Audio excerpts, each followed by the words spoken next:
we're live. So hello everybody and welcome to Running from Comfort. Today I have Anthony, otherwise you go by the Ant Utama. Is that correct? Yeah. That's correct, yeah. So,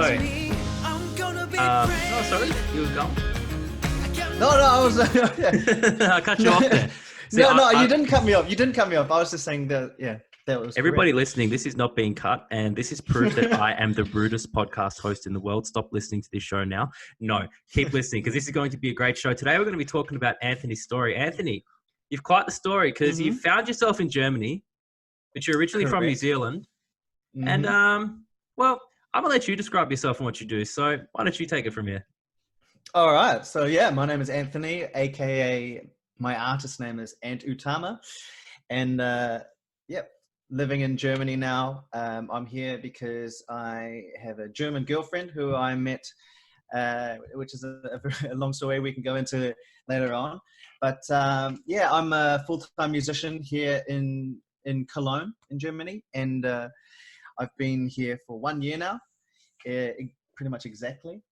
And I've just been hustling, writing music and playing street music. Obviously, I came to Germany with no contacts, so naturally the first place you go is playing on the street, and and have just been building a foundation over the last year.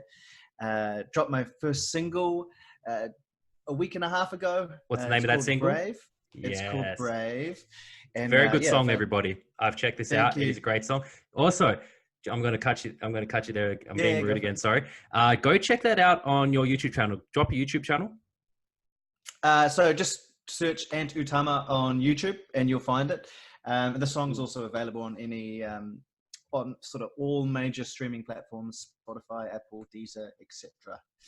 Link to the song will be below, and also make sure you stick around for the end, as I will be playing the audio at the end of the podcast today. So, if you don't want to click the link below, stick around to the very end, listen to the track, and then go shout out Ant and show him some love, because it's a fantastic track. I do recommend checking out the video. The whole video and the concept behind it is great. It really fits in with the song. So, since we're talking about your single, tell us about Brave. Why did you write Brave? Okay, so as I mentioned before, I'm a full-time musician here in Germany, and sort of had to start from the bottom playing street music. And now if we rewind 18 months ago, I was a brand manager in a big company in New Zealand. I studied marketing. I worked in marketing for about 8-9 years, and that was where my career was. I worked a 9 to 5 in the office, and that was what life looked like back then. Obviously now it's quite a big switch, having to adjust to the street versus the office. And with that transition comes a lot of doubt that I've faced, both sort of self-doubt, like being used to this comfortable, steady, secure job, having money coming in every month and just knowing what you got, versus not having that certainty and sort of hustling to pay the bills and survive. It was a very different dynamic that I had to get used to, and a very, very difficult adjustment for my parents to make, and they're still adjusting. And I think did they try and talk you out of quitting your job to do music? Your parents?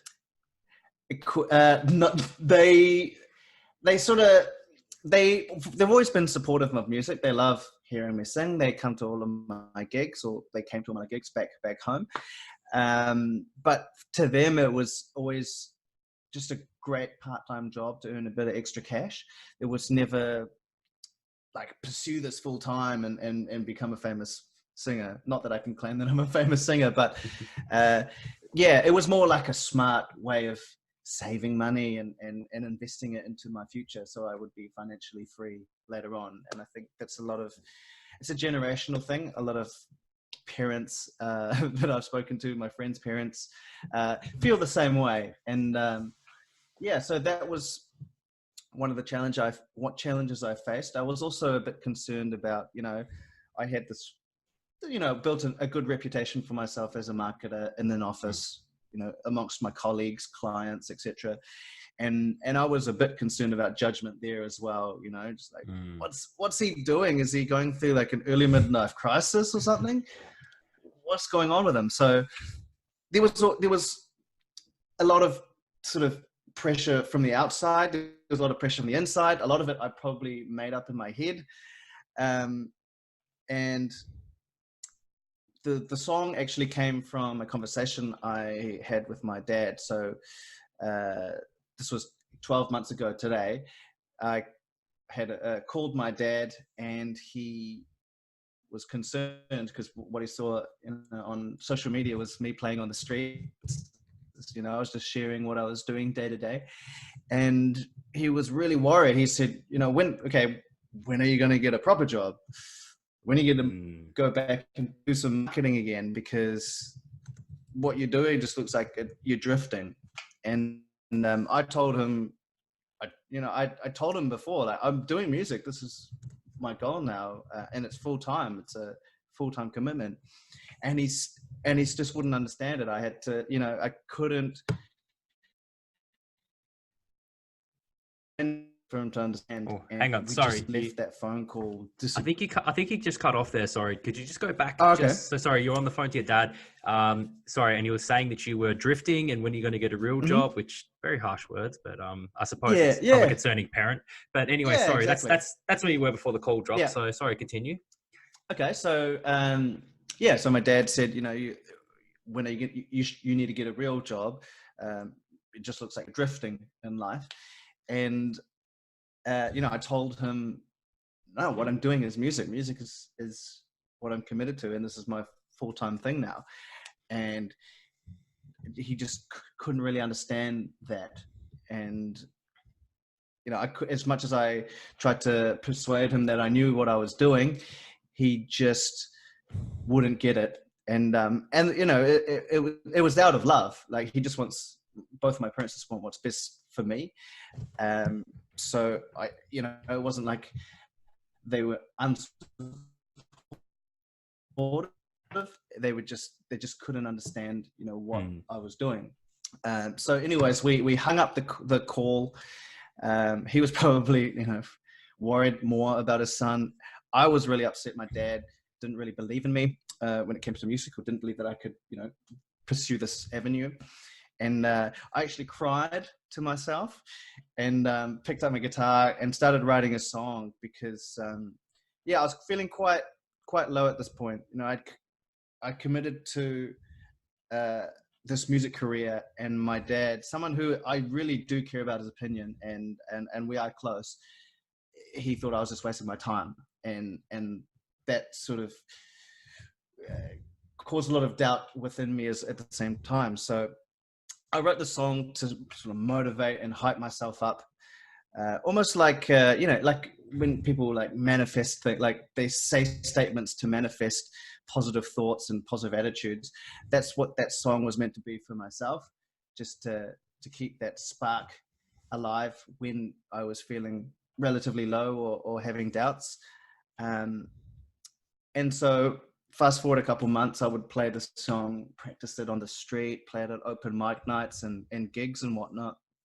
And I found that people were coming to me afterwards and saying, I really resonate with the lyrics. And I said, how so? And, they would say, I'm a freelance photographer. And, I've just said, I'm a freelancer. I've opened up my own studio, and, I'm having the same challenges. I'm doubting myself at times, and it's hard work. And my parents are saying, why don't you get a steady job? And it's not just like photographers, restaurant owners,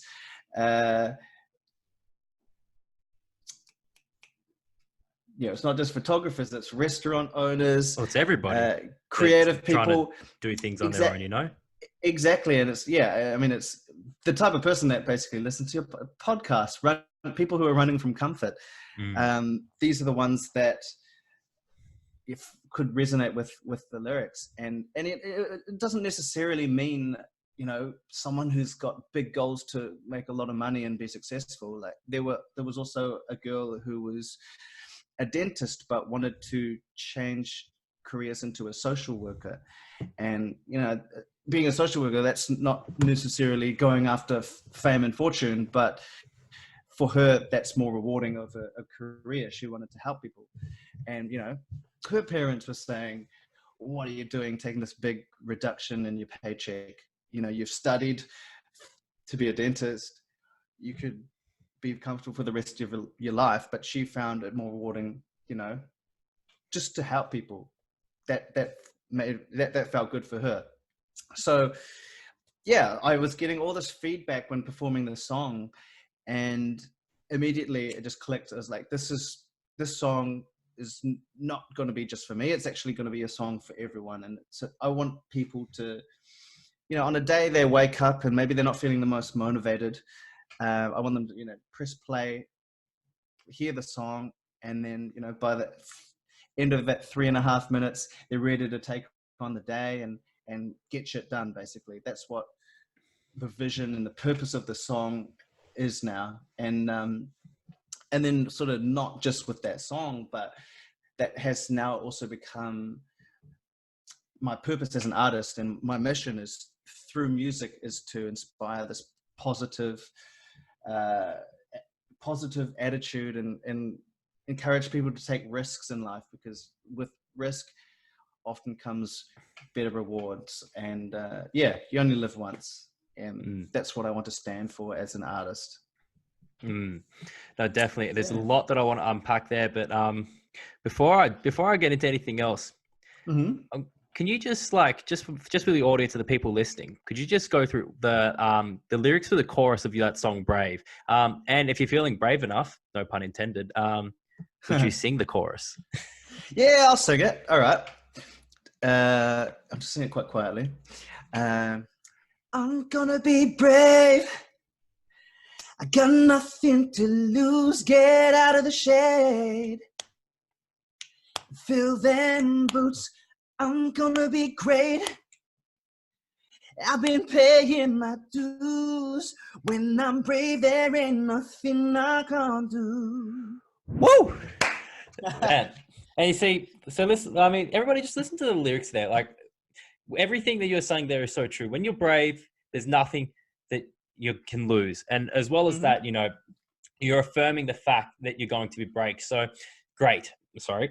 Yeah. So, I mean, one of the things really that's about your story, and that, you know, a lot of people go through, especially if they're going to go out there and they're going to try and do something different, or, you know, maybe take a change in career path. Like, I think you even said somebody you knew, were they a dentist that was going to social work? Was that? Yeah. Like, correct. Even something like that, that takes some bravery, because a lot of people are going to question, like, why are you doing that? And the first people that are probably going to question you, and like you experience, will probably be your parents, because a lot of our parents grew up in a different generation, and that generation was go get the good paying job, go work that career, set yourself up, get your house, get your mortgage, or I think you said for yourself, your goal was financial freedom. Yeah, I mean, like, kind of. Well, my goal for my parents, my parents' goal for me was financial freedom, and they were. And it rubs off on you a little bit, doesn't it?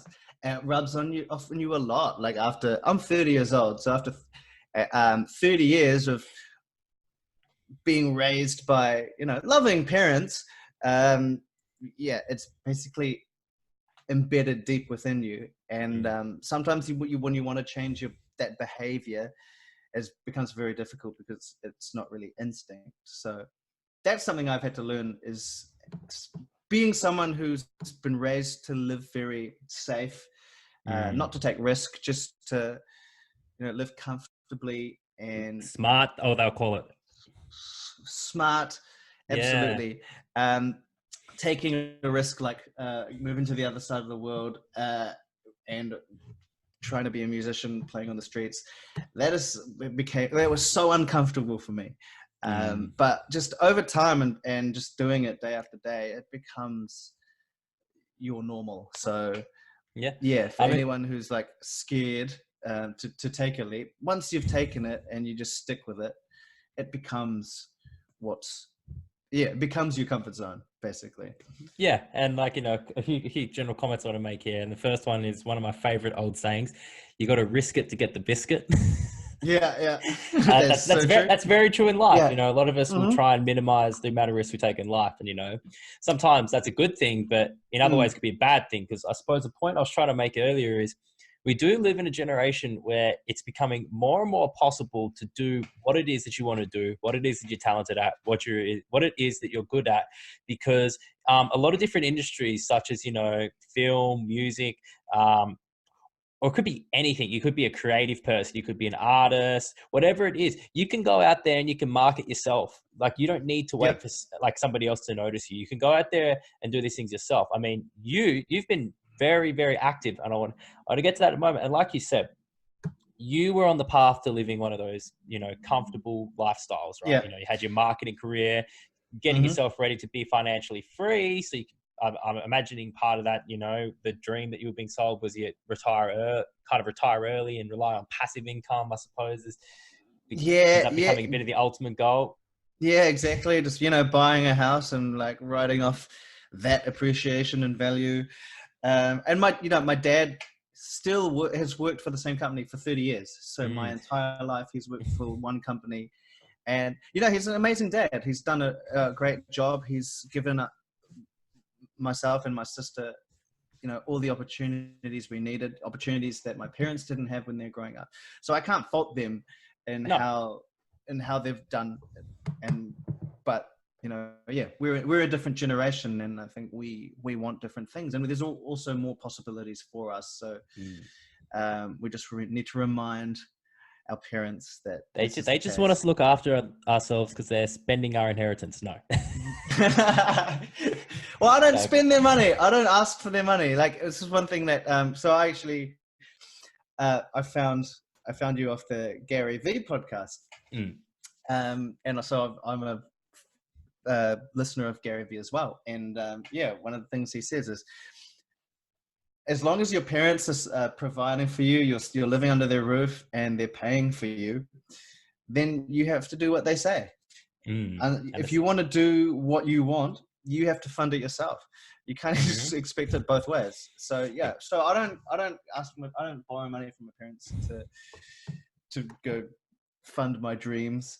I work hard for, on the streets, gigging, and I reinvest that money back into getting in studio, Facebook marketing, just all sorts of things. So it's like, yeah, that's basically what Mm. I'm doing, just reinvesting everything I earn Mm.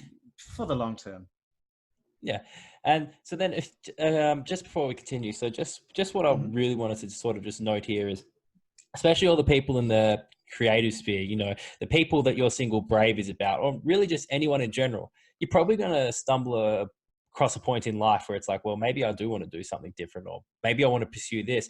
The biggest thing is realizing that to do that, you kind of have to become your own biggest fan, because I think I made a Yeah. mention before, like, your dad's words were harsh. I didn't mean harsh as in your dad's a bad person and what he was saying to you were Yeah. bad Yeah. things. No, they're very smart and responsible things for your Mm-hmm. father to say. But Mm-hmm. ultimately, you're going to come to a point where even your most dearly beloved people in your life may not believe in you. You might be the only person that Yep. believes in yourself. And if Yep. you're blessed Yeah. enough to have somebody that understands your dream and your vision, then, you know, they're people you want to keep around. It doesn't necessarily mean Yeah. you have to cut off the non-believers, but I Yeah. suppose that's got to be a scary place to be when you're the only person that's actually, you know, believing in yourself, and you take such a big plunge. So what I want to ask you next was, what was your game plan when Mm-hmm. you got to Germany? Did you really know, like, what you're going to do or how you're going to do it? Or, I don't know, tell me about this. Well, I'm to curious. be honest, I didn't really know exactly how it was going to go. I didn't know anyone in Germany, especially like in the music industry or anything. So, and I had no music produced either. I had these songs that I could play on the guitar, and that was it. So I didn't have anything to show for it. So I just knew that I had to, just start on the street. Which was an awesome experience. And also, like, you're playing out there for 5-6 hours a day. It's hard work, but it's really your craft becomes a lot better just Do you lose your from voice a lot hours of singing practice. for that many hours on well end? well initially, yes, I did, but over doing it for months and months, regularly, my voice just became super strong. And it's just like any muscle. Like when you go to the gym, if you're exercising your biceps a lot. Yeah, over time it just gets stronger and stronger, and that's what happened to my voice. Like it could last longer, the endurance is better, and yeah, the tone improved as well. So Mm. I have Because actually, my voice has somewhat evolved in the last sort of 12 months because of that experience. getting And yourself ready for bigger and better things. yeah, hopefully. Um, In but in terms of game plan, yeah, I mean, I educate myself. I do online music business courses. I read music business books. I read blogs, articles, and etc. So most of my spare time is just learning about how the industry works. I have a marketing background, but it's quite different to actually being hands-on and having to do everything at a sort of micro level. So, oh, have I lost you? No, no, you haven't lost me. I'm listening. Are you? Have I Hang on, your lost connection. you? I think I've lost you. Hang on, are you coming? I think yeah. I can hear you, but yeah, screen's frozen. Oh no, I think you're gone.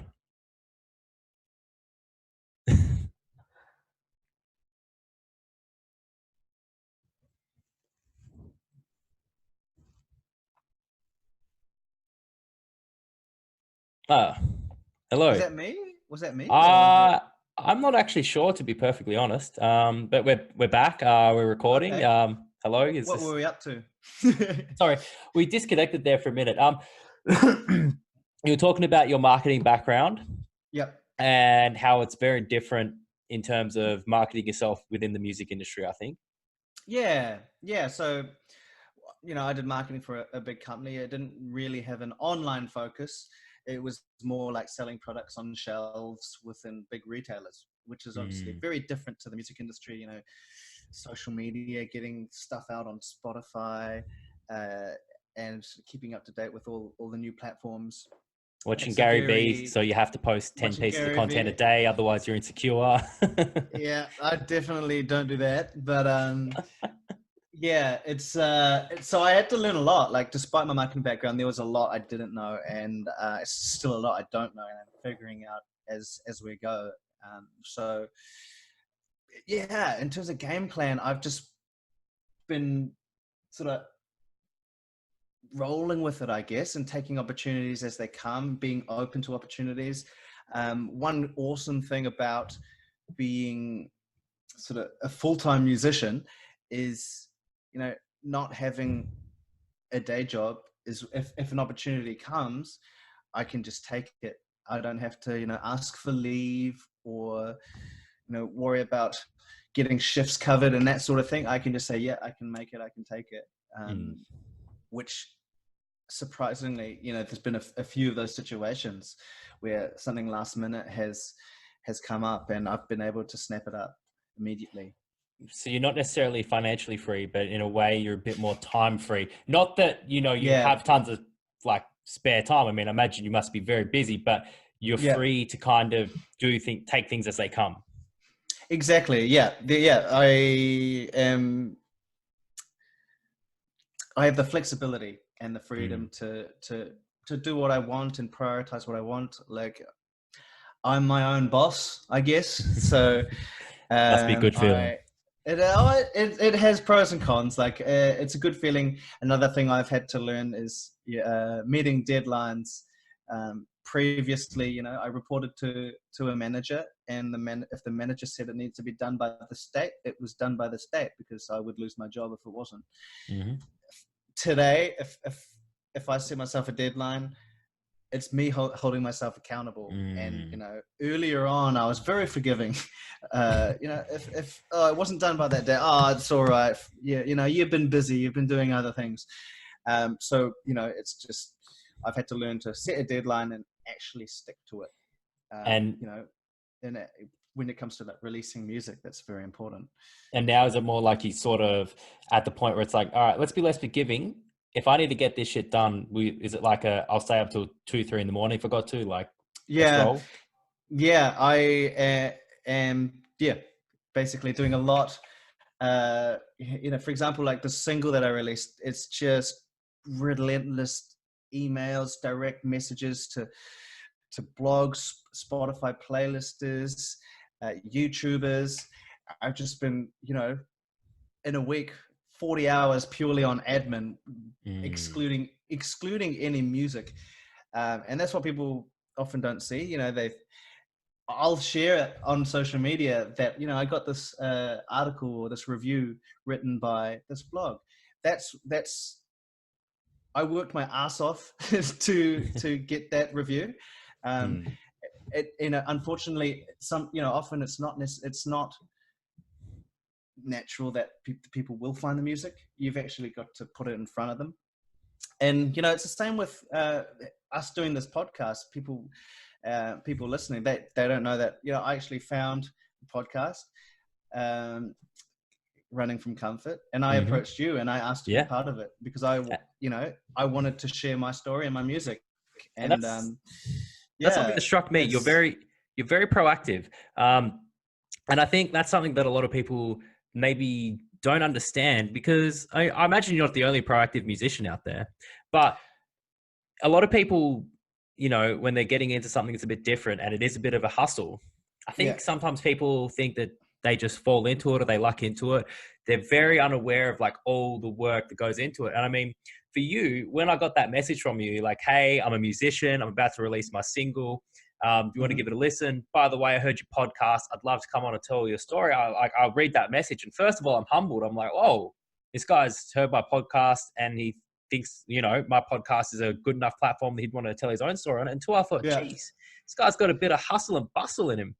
So, and before I let you take the rein again, what I just wanted to say is I'm just going to beat the dead horse here, because something that keeps coming up is this idea of taking action. I just want to pull this back, because what you mentioned when you first got to Germany was you really didn't have a game plan. You just had to start doing. And I think the more I talk to people, the more that's always the case. Everybody that's going out there doing their own thing, there's some form of planning. It's like, all right, I'm going to do this and I'm going to be successful in this field.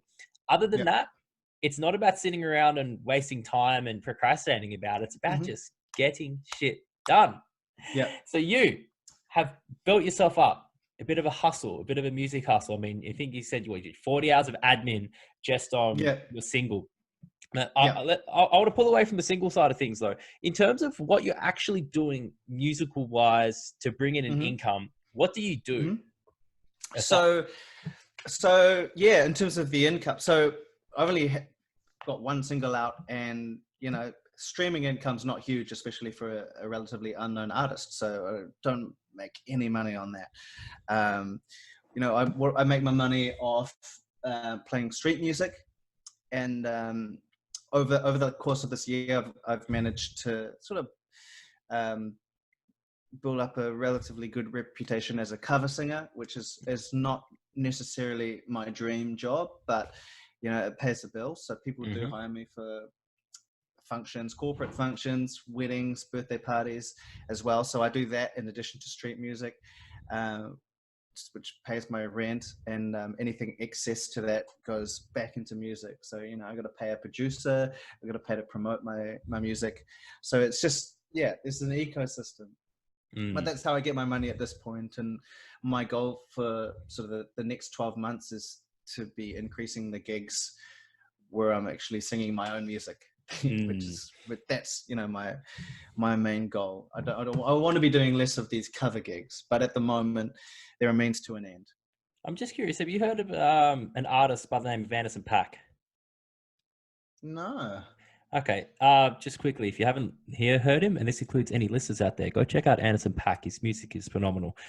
He's one of my favorite artists, and something that struck me about his story, which I'm beginning to understand, it's not too uncommon a story, is a lot of it starts out by just playing a lot of cover gigs, and then you get yourself out there, you get known, and one of the things from Anderson .Paak's story was this whole idea that not only was he just doing all these cover gigs, but anytime there was an opportunity for him to play, he took it. And a lot of people might think, oh, Anderson .Paak, he didn't really blow up until he had that first song on Malibu, Come Down or whatever. It's like, well, actually, he was hustling his way through the music industry the whole time, which is exactly what I see you are currently in the process of doing.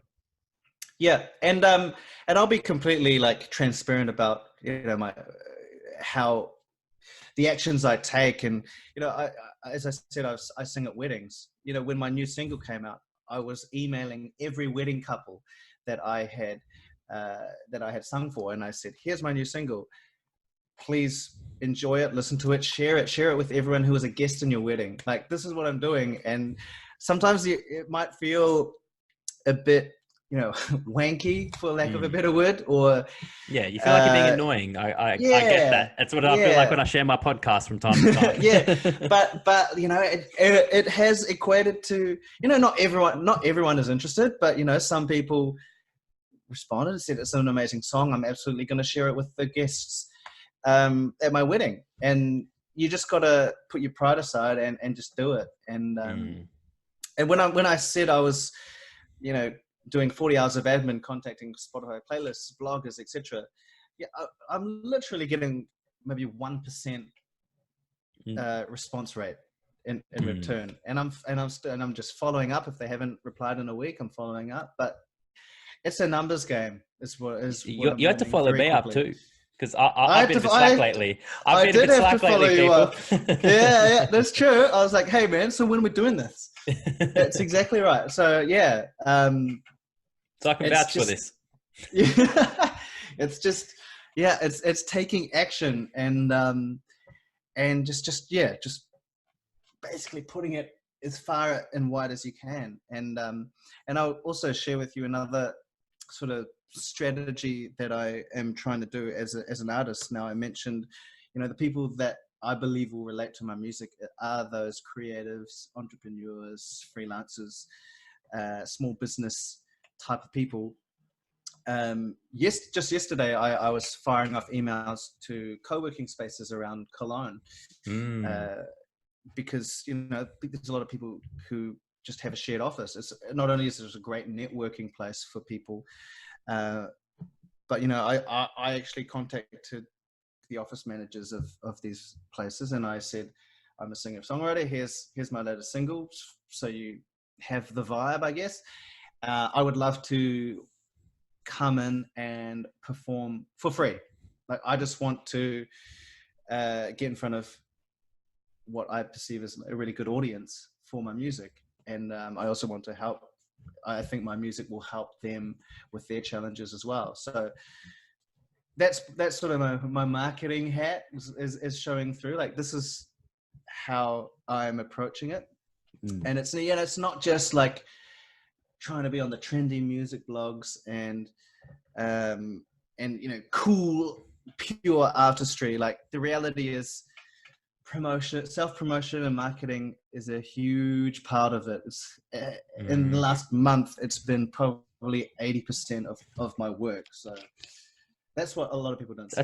That's also what it takes to get off the ground. And it's something that I want everybody to take away from this. So you're obviously somebody, you're to take, not just, oh goodness, I'm stuttering all over the place. What I was trying to say was, you're not somebody that's just taking all the opportunities that's coming to you. You're also going out there, creating a lot of opportunities, and not just like creating opportunities to the point where you're creating opportunities that most people wouldn't see. Like the idea to go perform for a co-working space. Now, I thought the idea of you just reaching out to people in the co-working space was great. And then you're going to say, hey, can I come and perform? Like, you're literally offering yourself out there just for exposure. And like you said, 80% of what you're doing now is marketing. That's a big part of it. Yeah. What you're doing with your music career is not too different to what somebody starting their own business needs to do, because it's the same thing. Yeah.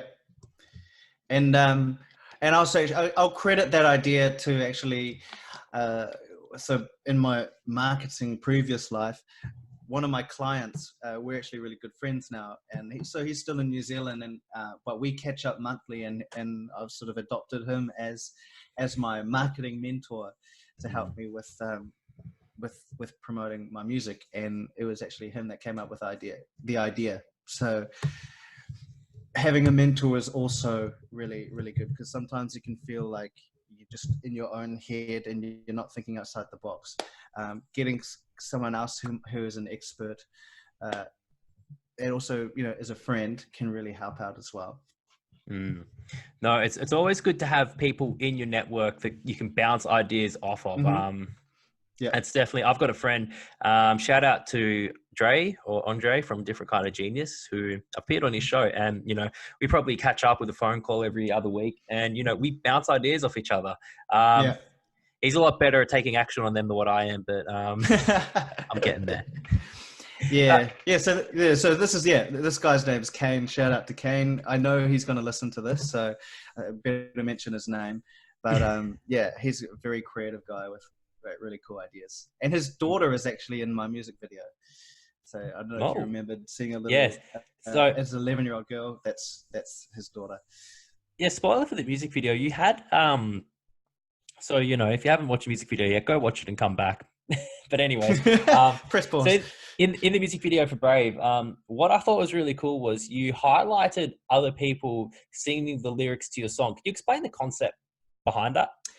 Yeah, and as I mentioned before, like initially the song was written for myself, but it became apparent that other people were relating to it, and I wanted it to be a song that motivated other people.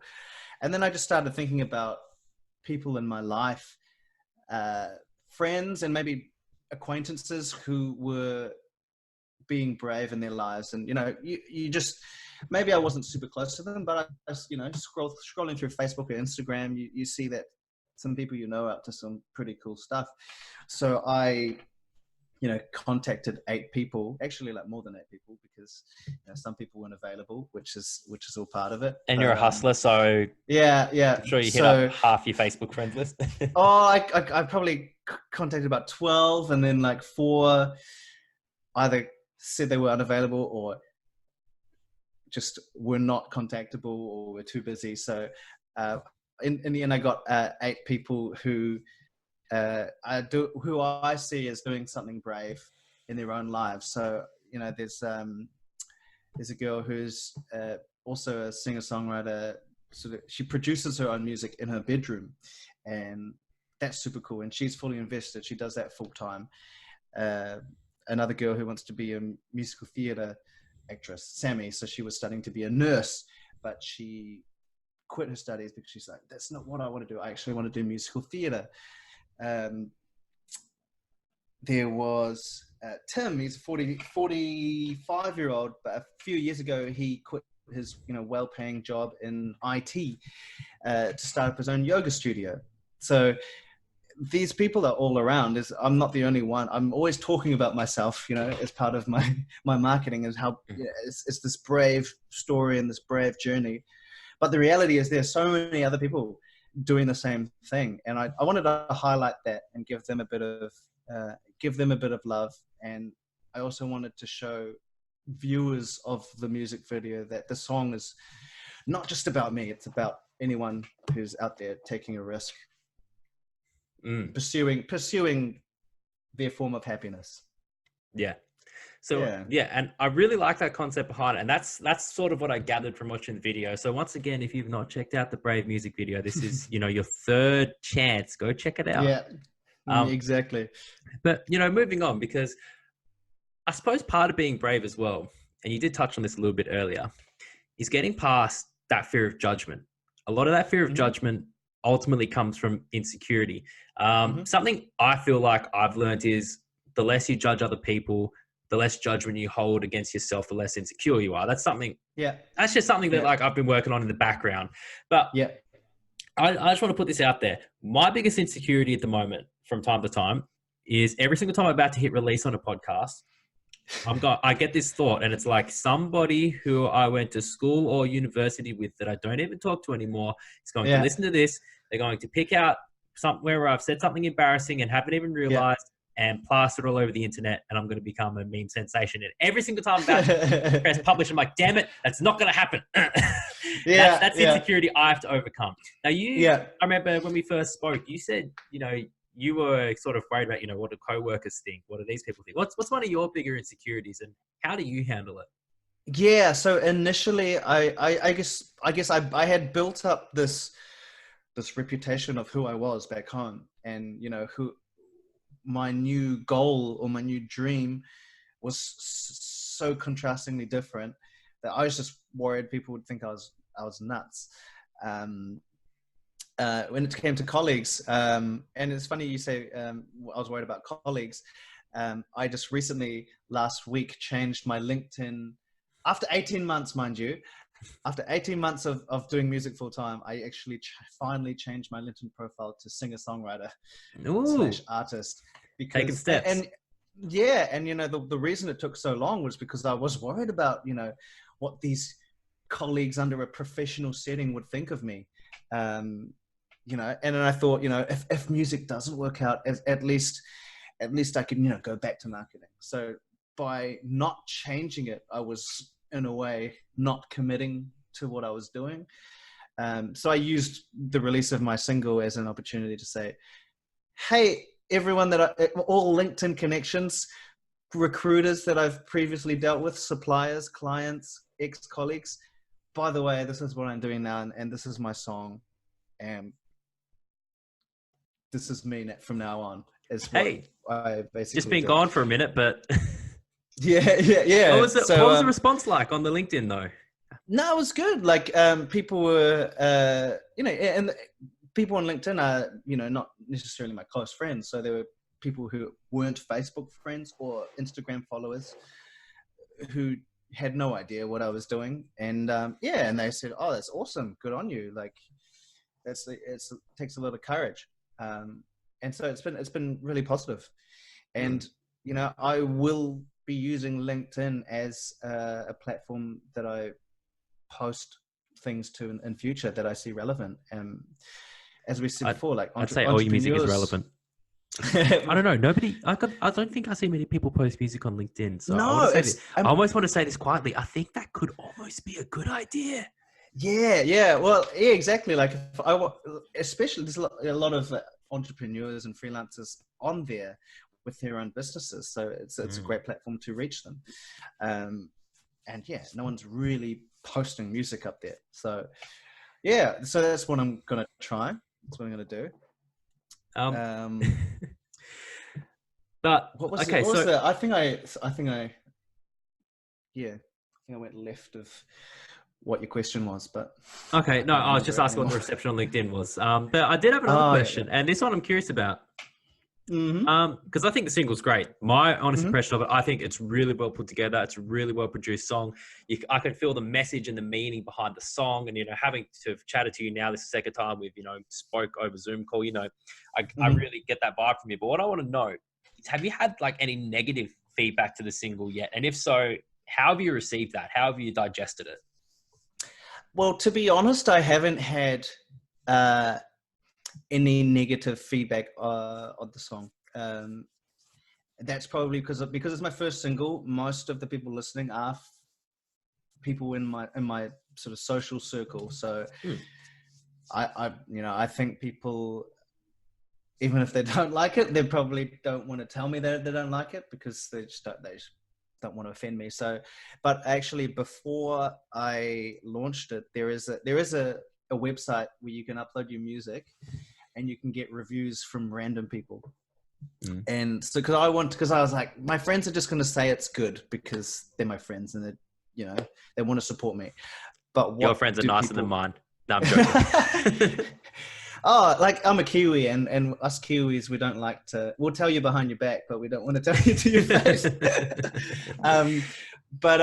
I did this I got 100 sort of reviews from random people around the world of various ages, and it was mixed feedback. It was like on average, it was rated in I think a 7.9 out of 10, which is pretty good. I was pretty happy with that. I think that's a fair score. It's a very good single. But anyways, continue. Yeah, but there was a few 1 out of 10s in there, and like you can't help but read it, and then like suddenly just like it's like a dagger comes into your heart, and then there was like three 1 out of 10 reviews out of 100, and it's why is it that I hone in on these 3 and get so upset when there is like 6 10s saying wonderful things, and I don't get as happy as I get sad when I read the bad reviews. That's just was there anything in their comments in particular that stuck out? Like, what did they have to say? Well, some silly comments like he sounds like Usher and not in a good way. Was one of the comments. But like it came down like that's a weird one. He sounds like Usher, but not in a good way. And I don't sound like Usher at all, so it was strange. But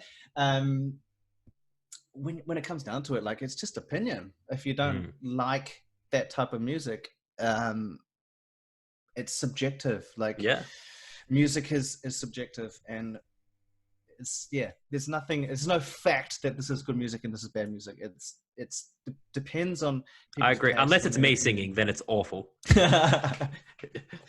And you know, one of the things I learned is that, you know, your friends or social circle may not necessarily be the audience that you're going for.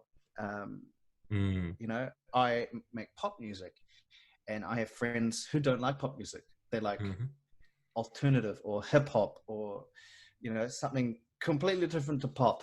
And so me forcing that down their throats is like, there's no point in doing that. So at some point you just need to, you know, accept that not everyone will love it. And it's not because they don't like you, and it's not because they want to offend you. It's just not to their taste. And, you know, before I was super concerned, you know, like sometimes when you post frequently, you know, you lose followers because people don't find you relevant anymore for whatever reason. Yeah. And, you know, some of these people were people in my social circles who I noticed were unfollowing. And I used to take this to heart, and I used to get so offended when people did this. And so I would almost post less, because if I posted less, people would therefore not be reminded of me and not click unfollow, which is completely the wrong attitude. So now I've gone back to posting lots.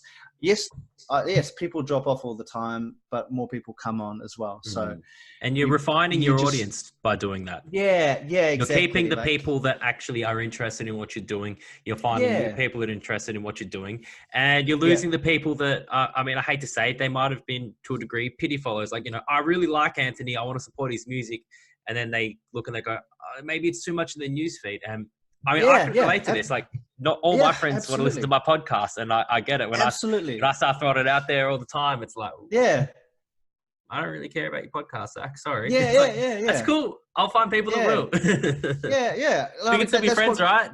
Can we hang out the weekend?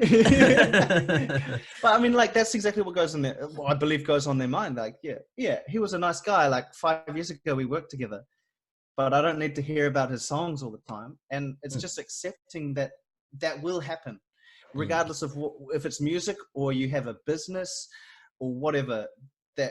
That will happen, and you just got to focus on getting the new people. And, you know, the new people that I have managed to pull in, people, you know, who are I don't know from real life. They just found me on Instagram or YouTube or whatever. You know, the messages they send me are so heartwarming, and those are worth 10 times what the people who aren't interested in, you know, in terms of follower count. Like, it's quality over quantity is what I've learned. And I suppose that's what keeps you going as well. Like you said, you know, you get those messages. It lets you know that what you're doing is actually having a positive impact, which, you know, I imagine aside from wanting to be probably one of the world's biggest musicians at some stage, part of your goal would probably be to have a positive impact.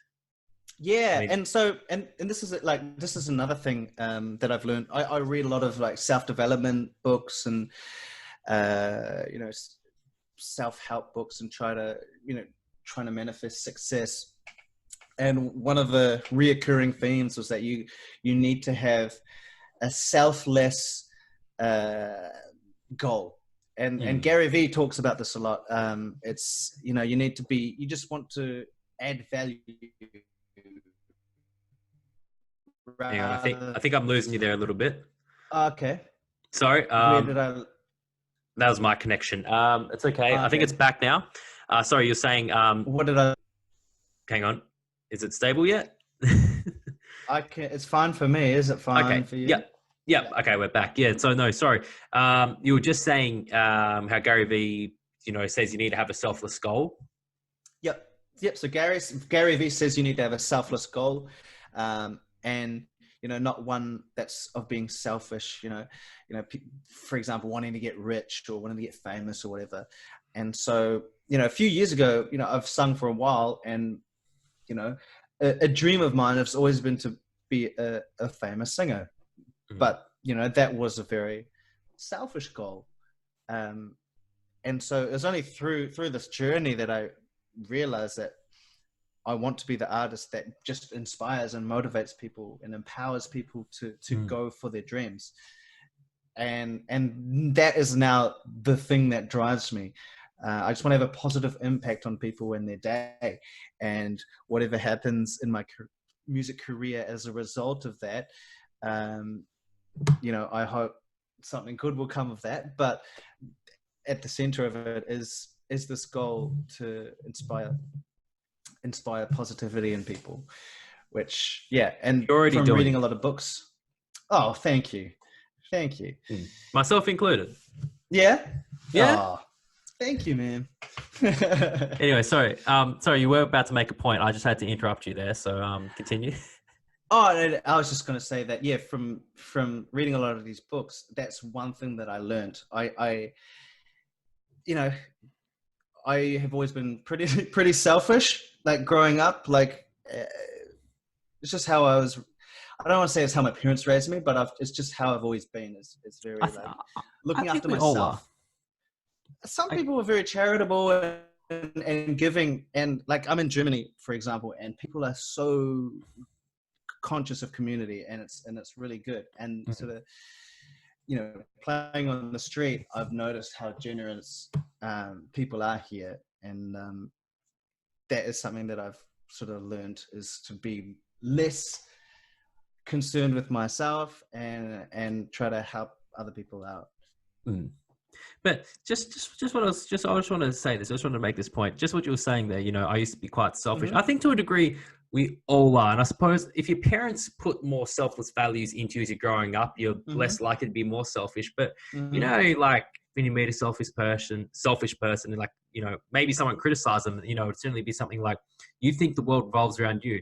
Well, guess what? In your own head, you think the world revolves around you because everything that you experience in the world is through yourself. So Yeah. technically to yourself, the world does revolve around you. So I Yeah. suppose unless you actually condition yourself out of that mindset, Yeah. naturally I do think we are like that little bit selfish. But something Yeah. you Yeah. touched on, and we have spoke about this before. And I want to get you to just go through this. Is Mm-hmm. you said when you were playing on the streets, you got to see some of the generosity of people. Tell me about the Mm-hmm. experience of playing on the streets. Yeah, What have sure. you So learned like from that? I've learned so much from playing on the streets. So firstly, I got straight away, I got to see the best part of humanity. You don't really know what to expect when you're going to play on the street, but I was able to make enough money to survive, which was pretty good. People would give me more money than I expected to happen before I started. On a cold day, people would buy me a coffee. On a hot day, people would buy me a lemonade. I also busk with my dog, my Mexican street dog, which is another story. Maybe we can go into it. Maybe we don't have time. But That's okay. they I would think we still always got some time, but continue. yeah, but they would always buy her treats. I would never have to buy my dog treats because people would bring them. On occasion, people thought I was homeless and said, do you have somewhere to stay? And they would offer me their place, and I would just have to tell them, no, I've got a home, thanks. But Is that kind of awkward though? Because thank it's you. like they're being extra generous. They're like, oh, if you need somewhere to stay, but at the same time, it's like, wait, they thought I was homeless. Like, is that? Yeah. Oh, I mean, like, I'm just on this weird adventure on the other side of the world, playing on the street, so I don't really mind. I just roll with it. I didn't get offended or anything. I just find it funny. I mean, there's a lot of homeless people playing music. There, some homeless people playing music as well on the streets. So fair enough. And one of my favorite stories is I was playing outside a Euro shop, which is like a dollar shop, and a homeless guy. I saw him go into the shop, and then a few minutes later, he came out and he had 2 chocolate bars, a little Santa toy because it was December. He had a bag of dog treats, and he had a candle. And he gave me everything except the candle. And he went to the other side of the street, lit the candle, and sat on the ground. And he just listened to me play for 1 hour, and he had the smile on his face. And I was just like, holy shit. Like, this homeless guy spent probably like €4, which is a lot of money for a homeless person. Just because he appreciated my music. And, It's powerful. Yeah. And, me coming from the office, the old me back home, sitting in my office at my desk, and then I'd go to the city, walk down the main street, see homeless people, and not think twice. Like, I would just walk past them and think, get a job, that sort of attitude. Yeah. But actually playing on the street, people watching, I've seen, yes, some homeless people are, unfortunately, alcoholics or drug addicts, and quite difficult. Maybe you need to stay away from them. Some of them don't drink, don't do drugs. They're just in a tough situation. And some of them don't do that till they get on the streets either, because it becomes such a hard sort of place to live and survive that it almost forces you into those things just as an escape. Yeah. And some of them on the street don't. But there's a perception that they do. And I've just been able to watch since I'm playing for hours and see another perspective. And that's been really cool for me. As I mentioned before, have been quite a selfish person in the past, but it's so humbling to, have a homeless person give you money. That's crazy. That is insane. And now I'm a lot more socially aware, shall we say. I mean, the other week I did a living room concert just in my apartment. I invited like 10 friends, and I just played a little concert for an hour. And and I just said, like, this concert is for free, but donate into the hat, and all that will go to the local homeless shelter. So that is something I would not have done. Are your 10 friends generous? That's my question. They are. Well, yeah, they're all good. We made 60 €60. Oh, that's is decent. which is like nearly $100 Australian. So yeah, it's better. It's pretty good for an hour performing. Pretty good. Yeah. So yeah, it's been an amazing experience. It's given me perspective, and someone who has admittedly been quite narrow-minded in the past. I've learned a lot about myself and about people, a lot more than sitting at my desk in the last 5 years. Yeah. I can't believe it took me so long to actually ask you this, because but I've got to take you back, and it's okay. This podcast can go a little longer. I think if you're listening right now, you're definitely enjoying this conversation, so you don't mind this going any longer, right? Anyways, no. So carrying on, because I can't believe it took me so long to ask you this. So when you were doing a marketing job back in New Zealand, like just on a daily basis, just briefly, like how did you feel just day to day? Day to day, look, I wasn't unhappy. Like I had goals. I wanted to work my way up the corporate ladder. I had a cool job. I was in the liquor industry, so there was a lot of cool events going on, like as there is with like liquor brands. There's always I got to travel. I got to go to San Francisco. I'd go to Sydney, which is it's not far for you, but it's quite cool for us going over to Sydney. Queenstown. Like, I got to travel a lot of places and for work, and there was a lot of cool perks involved. So I had nothing really to complain about. I can't say like, oh, my employers were dicks. They weren't. They were nice. Like, but it was just, what I was doing. I feel like it wasn't the path that I wanted to take. So what was it? Yeah. What made you then, was there something like eating away at you into wanting you to do the music? Like, how do you go from a job that you don't hate with a comfortable income to, Mm-hmm. I'm just going to live on the other side of the world and have no idea what I'm doing, but I'm just going to do music and it's going to work? Like, Well, to be honest, there's the story of my girlfriend. So my girlfriend is from Germany, which is why I'm here, and she was living with me in New Zealand for 2 years, and she missed her parents, and she wanted to be with them. So she said, I want to go back home, and I had never lived overseas before. I had always intended on doing the London OE thing, which is very common for Kiwis and Aussies. But she wanted to go to Germany, and I thought, all right, why not? So let's do it. And so, initially I was thinking, okay, I got to find a marketing job. Who are my contacts? I worked for a couple sort of relatively international companies, so there could have been contacts that may have helped me get a job over here. But then I clicked and I said, I love music. I've only ever done it part-time as a way of earning pocket money. I was 29 at the time, nearly 30. And so if I'm going to try music, this is the time. There's no other time. So either, I go hard, I had nothing to lose. I've still got a good marketing CV. And if I wanted to start looking for jobs today, I could. And I think I would find one relatively easily. But just quickly, what Gary Vee likes to say, go after your passion and your purpose now. Go hustle it, grind. Go get a career when you're 30. Fuck. Yeah. Stop stressing. Yeah. And you've got a career to go back to. That's the other thing. If you want. If I need, yeah. And a lot of the mindset that I've had to develop is, not falling into it too easily. It is easy to say I've got a backup plan. When you have a backup plan, it becomes quite easily the plan.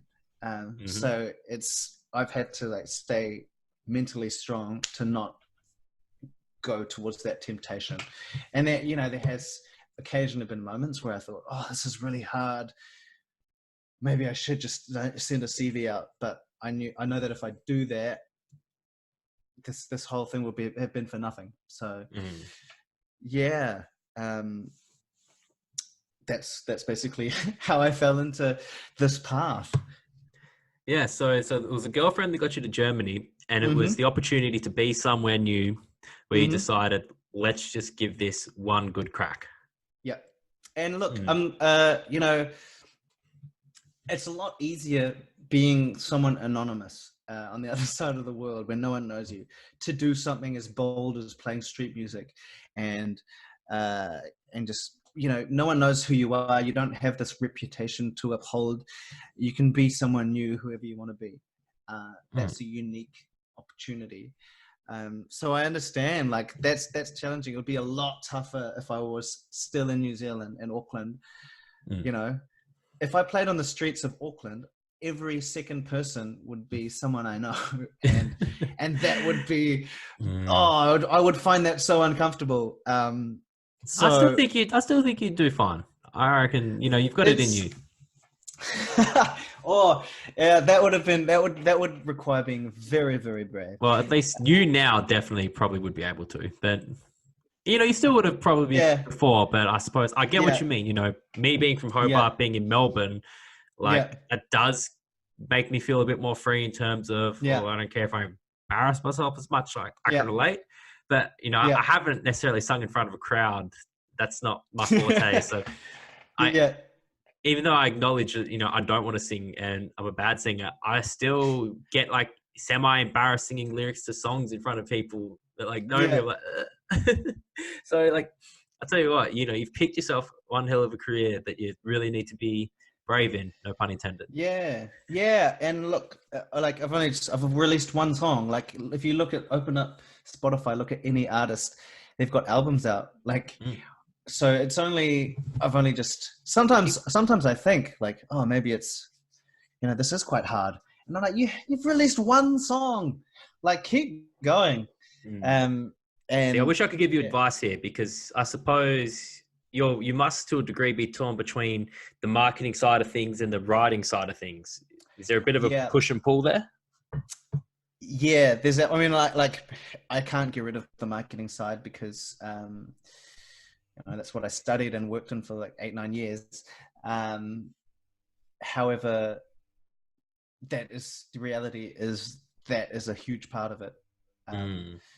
I can write all day, but no one's going to hear it if I don't use these marketing tactics to try to get it in front of people. So Do you test your yeah, songs out on like the street much, or? I do. Like I mean, like when I write them, I just practice them on the street, and yeah, and generally, Germany is, by default, they all listen to English music, but they probably don't interpret the lyrics as much as a native English speaking country. But generally they do respond to it very well. So yeah, I mean, I write catchy pop music that gets stuck in your head. That kind of tends to sum up my music. So yeah, people like it. Yeah. So speaking of catchy pop music, Yeah, you're on The Voice in Germany. That's kind of a yeah, big deal. yeah. So we've never had a Voice of New Zealand. I know Australia's got one. Mm-hmm. And one of those, when I was talking earlier about being open to opportunities, not having to have a job to take leave on, to to take up these opportunities, and one of them was The Voice. And I met a few other contestants who had to quit their jobs because they weren't allowed the time off, because it Just was, for the audition. they for the first audition, to like, there's the casting round, and then the blind audition where you sing in front of the chairs. And even just to get to that point, it's a lot of time involved, and it's in Berlin, which is a 6-hour train ride away. So people come from all over the country. So yeah, so I had the luxury of being available for that, and so yeah, I went through the casting. They liked it. In all fairness, it's quite a romantic story for reality TV, isn't it? Like a guy from the Yeah, other because side of the just quickly, so it's on your YouTube channel. So yeah. Utama, sorry, or Andrew um, Tama, yeah, correct. and you can watch this, and I do recommend you do. So you're on The Voice, and they actually did. They went through and they got your backstory. What's the process of that from your side of things? Well, Because I've seen so that on so many shows before. They get the person who's yeah, got right before the audition. You get the whole yeah, backstory. yeah. Well, I mean, like at the casting, when you have to sing, so they know, okay, yep, they can sing. You also have to fill out this 20-page form, and this form 20 was pages. yeah, because they ask questions about your family, challenges and you've had in your life, what your goals are, etc. They want to know about you. So if there's like a story somewhere, they can take from it. And this form was in German, so I was sitting on my phone, like typing the question out, translating it, then typing my answer out, translating it, and then writing it on this form. It took me like 2 hours to fill out this form. Oh, jeez. Yeah, it was horrible. And then they said, we want you to be part of it, but you're going to have to interview in German. And then I was like, what? Like I had been in Germany for about 6 months at the time, and I hadn't had I hadn't focused on learning German, which was probably a bad thing. So I said, okay, yep, I'll interview in German. And I signed up for the local language school and would do like an intensive course like for the month leading, and this is like 4 hours a day, like in the month leading up to this audition. And yeah, and I interviewed in German. It was extremely bad German. The editors did a very good job. I couldn't tell. No, yeah, well, yeah. The Germans could tell, but like they don't speak German. Yeah. yeah, it looks fine to anyone who doesn't understand Yeah, I read German. the captions. It was great. Yeah, I wrote the captions. I Ah. just wrote what I wanted it to say. But what I was going to say is the Germans here, they really appreciate foreigners who make an effort, especially English speakers. I grew up being very ignorant and thinking I don't need to.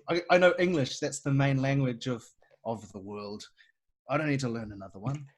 And I think a lot of us are that way, and a lot of us, for a lot of us, it's true. Like you wouldn't need another language, but I find Mm. myself in German, and am learning the language, and people really appreciate people foreigners putting in an effort at least. Mm. So I found that people really responded nicely to how I came across. But the story. So they basically had the story. I told them who I was, what I was doing. Basically, the story I've told you today, and it's a unique story amongst all the other contestants who also have cool stories. So I auditioned for it. Spoiler alert: I didn't get in. Mm. Um, That's a disappointing thing because I thought you did a really good job yeah, with that song, thank you. and I hadn't heard the song before that, so I actually then also went to check out the song as well. Really Yeah, good song, and I thought your version of yeah, it was quite good. But thank you. how did you Uh, take on what the judges' feedback was? Because I'm sorry to interrupt you and yeah, go for and it, go for spoil it. the rest of the story, but the judges, they sort of told you that your singing was great and it was fine, Mm-hmm. but the type of music that you were doing was not suited for their show. And my understanding is they have to pick musicians to kind of be their apprentices because they're trying to find the next pop star. Is that the premise behind The Voice? Yeah, so the voice is like there are 4 coaches who are established artists, I guess. So these are established German artists, and yeah, they pick musicians or singers to be part of their team, and basically they want the winner to be from their team of The Voice. The feedback was, the song was probably not right for me. It wasn't that it wasn't it wasn't right for the show. It was just that the genre I was singing wasn't right for my voice, which was funny because I didn't choose a song. We were all given songs. You were given the song. We were all given songs. I probably shouldn't be saying Interesting. this. Okay. I'm probably not supposed to be saying this, but who cares? Well, We were given songs, and quite a few of us were told it was not the right song that we chose, which was quite funny. Unfortunately, I couldn't talk back because my German wasn't good enough. When they were giving me feedback, I couldn't understand it. I just had to hear it back from someone else afterwards. that But must be yeah, annoying then that you didn't get to choose a song, and then they told you that look, it was the wrong voice in the song. well, I didn't mind the song. Like they gave me the song, and I thought, yeah, this is a good song. Like some people were not happy at all with the choices, but they were like, well, if you want to be in the show, that's the song you're singing. Personally, I had no issue with mine, so no complaints, and I thought I sang it okay, but just not to the judges' taste on the day. And So, go on. how do you digest? So, I'm sorry, I actually feel bad going into the question because you were we're about to keep talking. We're just reverting back to the beginning of this episode. I'm a terrible host. That's okay. That's not getting cut because people need to hear the raw, unedited, real Yeah, development of true. myself as a host. Yeah, Anyways, keeping me on my toes. I'll just get to it now. So when obviously that wasn't the outcome you wanted. Yeah. And I imagine you probably felt like you were going to go through. Did you? Yeah, I was pretty confident I was going to go through, to be honest. And part of it is because I believe I'm a good singer, and part of it was because I have a cool story, and I know that that's part of these shows is someone having a really interesting background, a story that the viewers can fall in love with. So how did So, you take that hit of not getting through? I did mentally prepare myself for failure. Like, I didn't expect it, but I had other, I guess, plans in the pipeline. If I didn't go through The Voice, I had plan B, was like work on my own music and do XYZ. I had a checklist of things to do that would other avenues, which were not maybe as much of a fast forward in my career as The Voice, but I had prepared contingencies. I guess I didn't just have all my eggs in this basket, so to speak. So that's how Which is very important. Yeah, that's very important. Otherwise, I would have probably been more gutted than I was. But you know, I just took it on the chin, and you know, what's interesting is this is The Voice of Germany. Only Germans are seeing this. This is televised in Germany. Part of me wanted to like hide it. Like, basically, Germans would see it, but that's fine. Most of my friends and family are in New Zealand. None of them will ever know this happened. That was kind of initially what I was just going to just hide it. It never happened. Don't worry about it. Move on. And then I changed my mind because of this journey that I'm on, and the hustle and things. I wanted to communicate that it's not all about success. It's about having the failures and not getting discouraged by them and just moving on. And so yeah, I shared it on social media with everyone from back home, saying, you know, like, this is the authentic me. I'm not just going to show you all the great things that are happening. I'm going to show you like my lows as well. And like the direct messages and the comments that I got from friends that initially I was so worried about, you know, what they would think of me 18 months ago. These people have like just, you know, been watching for the last 18 months, seeing what I've been up to. And this was the moment where a lot of them got in touch and said, what you're doing is so amazing. Like, don't give up. I love what you're doing. I love seeing what you're up to, and keep doing it. And that for me was really cool, because it was validation. Like all of this, the self-consciousness that I had, worrying about what people thought. And, you know, it's easy to tell yourself not to care, but it's human to care what people think. Oh, definitely. We all need validation.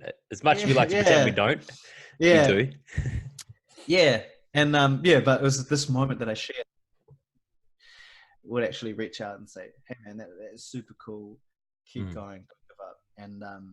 And that since has given me a lot of confidence. And and these people were also super supportive of when my single came out. Yeah, that's something really special as well. You know, especially you feel like, you know, you're on the back end of a failure. I imagine to a degree, you know, it feels kind of crap, but you put it out there anyways. And then what comes back is more support from people. And yeah, I tend to be a big believer in, you know, you are where you're supposed to be. So, you know, for you, I'd say coming out of that, two takeaways would be, maybe it wasn't your time yet. Maybe your path is going to be different. And, you know, let's say you'd gone through, let's say you'd even gone all the way, you win it, you're a success. You know, just in general, you know, I remember Australian Idol, like I think the guy who won the first Australian Idol, Guy Sebastian, you know, people still know his name. I couldn't tell you anybody else that had been through that show. I couldn't tell you. Maybe your career is supposed to pan out completely different. You might have bigger and better things. Who knows? Yeah, exactly. And I imagine had you gone through, you know, you'd probably be in a very different situation to what you're in right now. Exactly. It would have been completely different. I also agree with you in that I feel like things happen for a reason, and when it's currently happening, it can be very hard to remind yourself this, like why is this happening now? But you know, whenever you're looking in hindsight, you're like, if that didn't happen, this good thing wouldn't have happened either. And you know, my best example is the single Brave, which has inspired a lot of people. the only reason that song exists is because of my dad. I had this horrible phone call with my dad, and he didn't Mm, believe me, and I cried and wrote the song. That's the only reason that song existed. So I had to go through that shitty moment to now have this positive outcome. And mm. yeah, so that's something we all need reminding, is like when we're currently going through a crappy time, um, it'll all pan out in the Mm. future. It may take time, but just hang in there. How will you ever appreciate the sunshine if there's no rain? Exactly. Is that a Yeah. song lyric somewhere? I don't know. I Well, definitely like, didn't think of well, that. well, when there's too much sunshine, people complain that there's drought. So, Oh, there's yeah, that too. We get a little bit of yeah, that in Australia. yeah, absolutely, you do. Yeah. But what's next for you? So you've just released your Uh, first single. You're yeah. So hustling, just, you're bustling.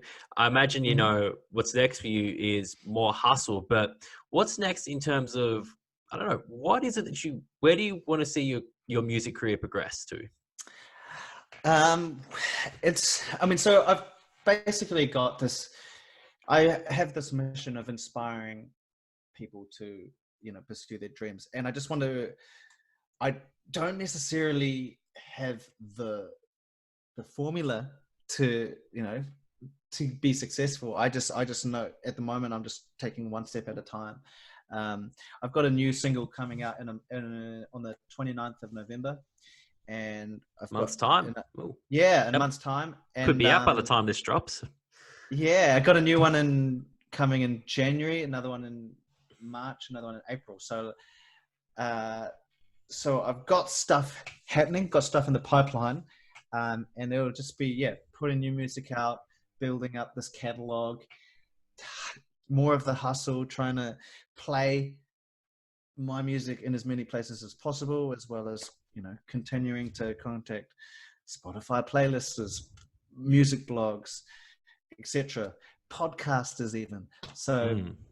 it'll just be more of the same, and hoping that, it all compounds and momentum compounds into something bigger. I think that Uh, will. yeah, I mean, I'm like, look, I'm just at the start. I feel like in terms of mindset, I've come a very long way. I've been on that journey for a long time, but in terms of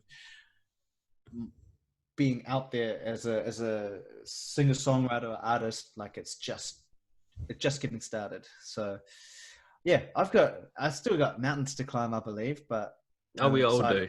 I'm But having you got big mountains to climb though, because the bigger the goal, the bigger the mountain. yeah, but I'm having fun, and that's the main thing. Like, you should be, like, if you're passionate about it, it should be fun. And Mm. sometimes people pursue their passion, and then it becomes work, becomes stressful, and they lose that passion, and that's the worst thing that can happen. So Mm. um, yeah, as long as I'm having a good time, it's rewarding.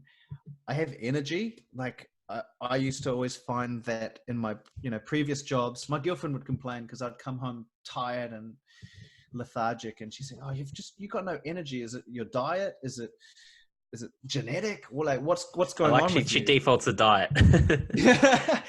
And I agree. I agree with that. But yeah, anyways, continue. and then but since I've been doing music, like, I can be working, whether it's playing music or doing the boring admin even. Like, I could do that all day and still have energy, because I have, I'm enjoying it, and I feel like there's this purpose behind it. Mm. This is a reason I'm doing it. And it's really, sometimes when you're working for a bigger company, you're just doing something because your boss told you to do it, not because you want to. Building And I somebody think that, else's dream. yeah, exactly. And sometimes it's not even someone else's dream. It's just bureaucracy, right? Mm. So having purpose has driven me a lot. Mm. If you could just summarize, what is it like? What does it feel like to be purpose driven? Uh, no, if being purpose driven, it feels really good. Like, I didn't really have a purpose before being an artist. Like, as I mentioned before, it was always a selfish purpose, like earn money, save money so I can buy a house, so I can be rich or well off. Like it was all a selfish purpose, and like it wasn't a very rewarding feeling. Like now I know that, you know, if I can make a positive impact on people through my music, it's a win-win situation. It's a win for me because I am doing what I love, and it's also helping people. Like that's the best situation to be in. There's no compromise there. It's a win-win for everyone, and that's the best possible outcome. And that's something that I'm a very big believer in, and I'm happy that you've sort of found yourself in that position, because you know a lot of people will struggle to find purpose. A lot of people, you know, they may not ever realize the importance of it. It might eat at them one day, but they might not understand the significance that it's the lack of purpose that's actually eating away at them. And you know, I think you either need to be on your purpose or you need to be on the path that's best going to take you there. You know, that the whole whatever it takes attitude. But also something I fundamentally believe goes along hand in hand with purpose. And I'm so glad, you know, you've brought this up, and this is something that, you know, you're a believer in too, is the idea that your purpose is there to actually help and serve other people. It's not that selfish goal. Yeah, exactly. And then, so I read this book which took, you know, interviewed a successful people, and one of the people was Henry Ford, and you know, like he ended up being this monster of a billionaire with what he created. But at the very, if you take it to the very start, his purpose was, you know, to help people, get from A to B faster, to make life more convenient. And a lot of these people have become multi-billionaires as a result. But if you take it back to when they began, they wanted to add value for society and people in the world. And I think that needs to be at the heart of your purpose. It needs to be a serving one, not a self-serving one. Yeah, we should definitely aspire to sort of add value where we can. All right. Now, I'm slightly wary of time. It's getting to about 11 o'clock my time, and I feel my eyes are starting to drop a little bit. And honestly, I could chat with you for hours. So what I want to lock in before we sign off here, 6 months' time, let's do a catch-up podcast. What do you say? Yeah. Would love to. I'll have 5 singles out. 5 singles? Then. Yeah. So what about an album? Or is that's too big an ask? An album. So music these days with the streaming world, especially for lesser established artists like myself, the best strategy is to just put singles out so you can build organically. So that's why I'm going with a singles approach. Like if I were to come up with an album and say, boom, here's my album, the only people that would hear it would be my friends and family, and then it would just fade. So that's, but you know, maybe. And you don't want to rush an album in 6 months either. No, absolutely. An album. I feel like an album would be like, you know, I imagine your single "Brave" would have felt like a baby. So an album must be like a small family of octuplets. Yeah. Albums also very expensive to produce. So singles are quite like an easy way to like take small bites at a time. And just a quick note. Like Kanye just dropped his latest album, The Jesus is King. Now, I think my understanding is he had that album Yandi in the work, and then he became a born-again Christian, and then he released The Jesus is King. And I think, and this is just my rough estimate of his timeline, he said he became born again about 3-4 months ago. Yeah. And I imagine it was at that point that he scrapped Yandi and then went on to Jesus King. I think Jesus King is a good album, but it has some weak spots. And I think the weak spots is a reflection of, I just feel like it was rushed. So like, that's my long-winded way of saying, you know, not to rush an album. No, exactly. An album is it's a whole nother sort of piece of art. It's like putting out a single is just putting out, you know, one song that represents something. Having an album, all these songs have to tell an overarching story. So it's a big piece of art. So when musicians and artists put these out, you have to respect the time, the craft, and the effort that goes into it. But I hope you do one day, and maybe when we do our third or fourth catch up, you'll have an album, because I'm a big fan for an album. I love finding a good album and listening to it start to finish. Yeah. All right, that'll happen. What? Let's give it 2 years. All right. So, Ant, where can we find you? Where can the listeners find you? Oh, you can find me on all the sort of major social media platforms. So, my name is Ant Utama, and I have a website, antutama.com, but you can find me on all major streaming platforms, Spotify, Apple Music, Deezer, etc. I have Instagram, Facebook, YouTube, SoundCloud, LinkedIn.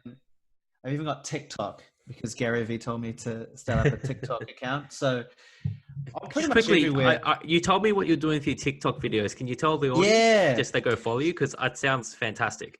Yeah, so for TikTok, I just wanted to experiment with it. Obviously, it's catered for a much younger audience than myself, but it's like, it's similar to Vine, where it's very short videos. So because of my mission to inspire and motivate, and there's actually a friend who suggested this idea. He said, why don't you sing inspirational quotes? And so on TikTok every day for the last, I've been doing it for 3 months now. I've been doing it for every day. I've been singing an inspirational quote, which is, and a lot of people have been responding quite well to that. So 1, good hustle. 2, great idea. 3, go check out the TikTok. Go check it out. All the links will be below for all your platforms. All of them. So they will be in the show notes. They will be in the YouTube description. So go check out Ant. And do you have any final words for any listeners out there? Oh, I just wanted to say thank you. Thank you for letting me tell my story and being part of your day, whatever you're doing. If you're at the gym or driving to or from work, whatever you're doing, thank you for listening to my story. I believe the single will be played shortly, so I hope you enjoy that. And yeah, please keep an eye out on what I'm doing. And I also respond to all direct messages. So if you do want to say something or ask me anything, spam it up. Feel free to do that. I will get back to you. Okay. Well, Anthony, it's been an absolute pleasure having on. So thank you so much. Just one more time, I'm going to apologize to you and my listeners for prematurely cutting off on a couple of occasions. That's something that I'm working on as a host, but regardless of that, I hope you guys have enjoyed today's show. If you have, don't forget to give it a rating and a review on whatever platform you're listening to this on. Do not forget to subscribe. Do not forget to check out Ant. Oh, and stick around for the single because it's a damn good song. All right. Thanks for coming on. I was about to say thanks for having me. Jeez. Thank you. Thank you. That one might actually be a cunt. That one actually might be a cut. All right. Did you say that one might be a? I accidentally think I used. Yeah, that's definitely getting cut. I think I did. You need to cut the C-bomb. Yeah, that one's getting cut. All right. I think we'll just transition that very quickly into your single. All right. Thank you very much.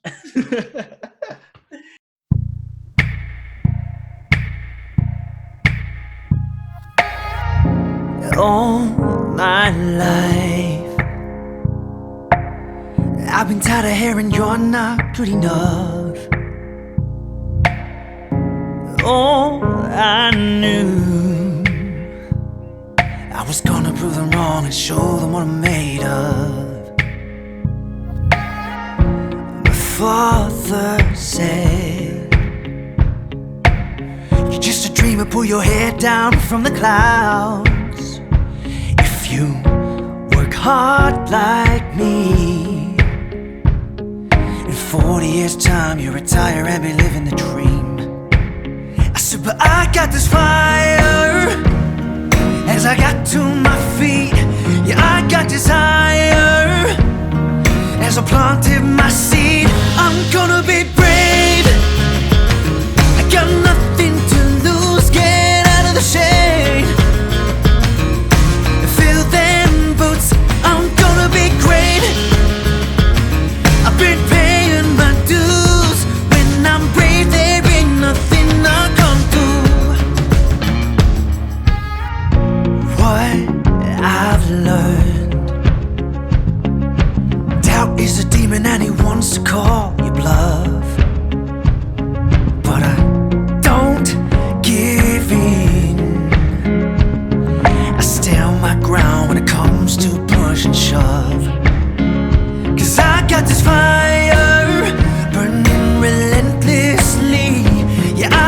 desire that surges through me. I'm gonna be brave. I got nothing to lose. Get out of the shade. Feel them boots. I'm gonna be great. I've been paying my dues. When I'm brave, there ain't nothing I can't do. No matter what they say.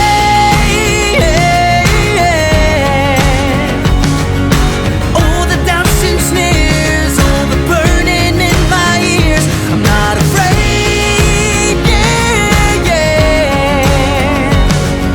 My fate is in my hands, and I know who I am.